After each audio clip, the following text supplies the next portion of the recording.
ang aming tanghalian, oh. Ginataang Yan, ginataang talangka ba to? Hindi talangka, no? Alimasag na maliliit. Oh, ito ang aming kalabasa. tapos ito ang ingredient niya, guys. So, tapos malunggay.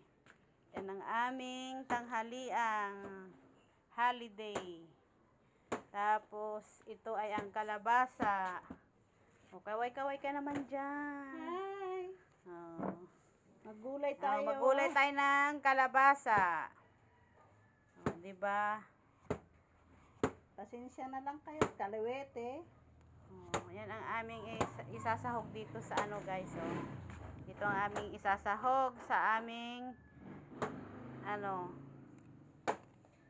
aming lulutuin ngayong araw na to.